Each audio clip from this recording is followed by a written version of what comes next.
guys, once again welcome back to my channel AP Education Hub, and in this video we'll discuss about the novel Macbeth by William Shakespeare. And guys, we'll discuss the Act 2 Scene 1 of Macbeth, and we'll discuss the summary as well as the analysis of the scene. So guys, before this video we have already discussed about the introduction, main characters and the complete summary of Macbeth.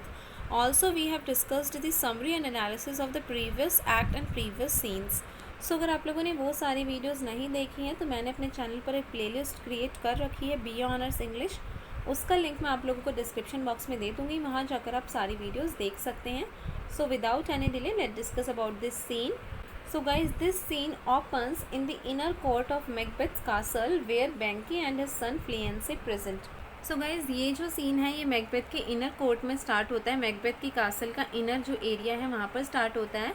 और जबकि जो previous scene था, मतलब जो act 1 scene 7 था, उसमें हमने देखा था कि वो सीन मैकबेथ की कासल जो थी इनवर्नेस उसके बाहर स्टार्ट होता है, गार्डन या जो आउटसाइड के एरिया था वहाँ पर।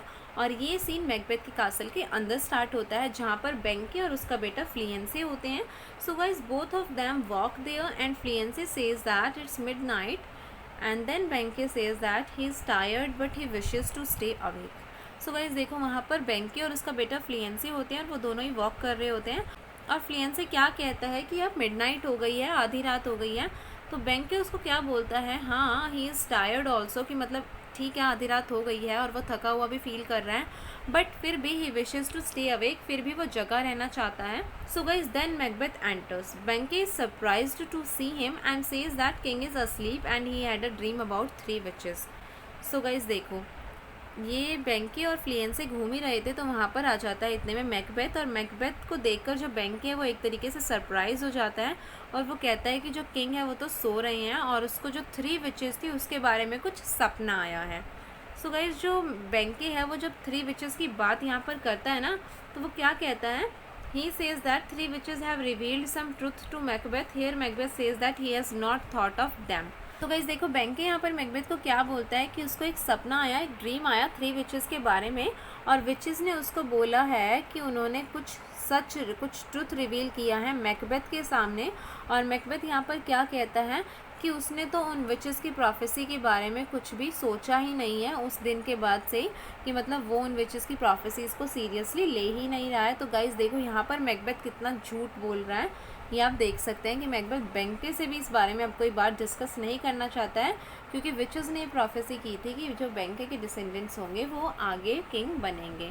सो guys, then Banquo and his son leave in the darkened hall. So guys देखो, बैंकी मैकबेथ की ये सारी बातें सुनकर शॉक भी होता है, लेकिन उसके बाद जो बैंकी और उसका बेटा है वो उस हॉल से चले जाते हैं, मतलब मैकबेथ के इनर कोर्ट से चले जाते हैं। And then Macbeth has a vision of dagger floating in the air before him.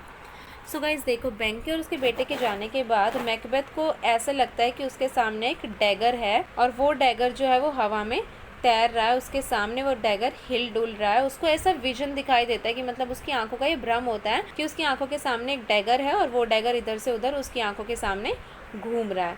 So guys, Macbeth thinks that whether Duncan will go to heaven और hell after his death. So guys देखो, जब ये dagger Macbeth की आंखों के सामने घूम रहा होता है तो मैकबेथ यहाँ पर क्या सोचता है, अगर कहीं डंकन मर जाता है तो वो हेवन में जाएगा या हेल में जाएगा मरने के बाद। Guys, he also thinks that he sees blood on the blade. So guys, Macbeth ऐसा सोचता है कि उसकी आंखों के सामने जो ये डैगर है उस पर ब्लड भी लगा हुआ है। And Macbeth concludes that the bloody dagger is the result of bloody thoughts in his head.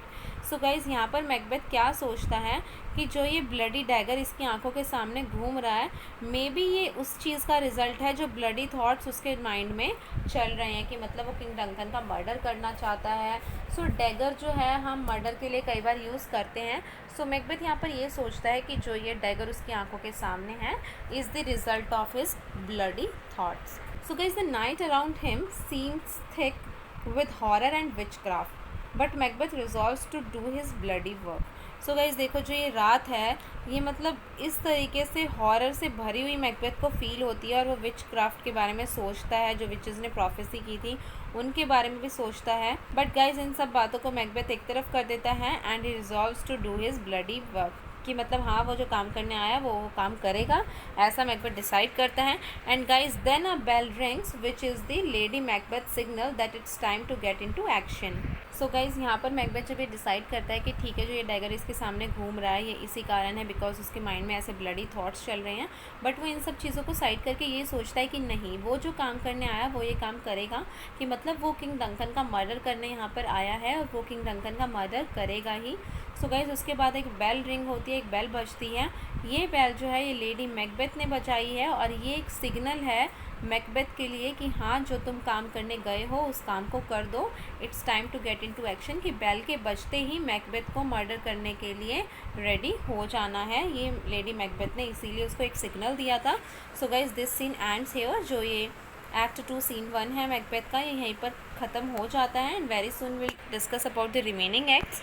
So guys अगर आप लोगों को इस एक्ट में, सीन में या किसी और चीज़ में कोई डाउट है तो आप लोग मुझसे कमेंट बॉक्स में पूछ सकते हैं। Also you can contact me on Instagram और इधर ऑन माई फेसबुक पेज। मैं दोनों ही चीज़ों के लिंक डिस्क्रिप्शन बॉक्स में दे दूँगी। सो आप लोग मुझे इंस्टाग्राम और फेसबुक पेज पर फॉलो कर लें और अगर आप लोगों को वीडियो पसंद आई हो तो वीडियो को लाइक करें, कमेंट करके बताएं कैसी लगी, अपने फ्रेंड्स के साथ शेयर करें और मेरे चैनल को सब्सक्राइब करके बेल आइकन ज़रूर दबा दें। मिलते हैं नेक्स्ट वीडियो में। Thank you.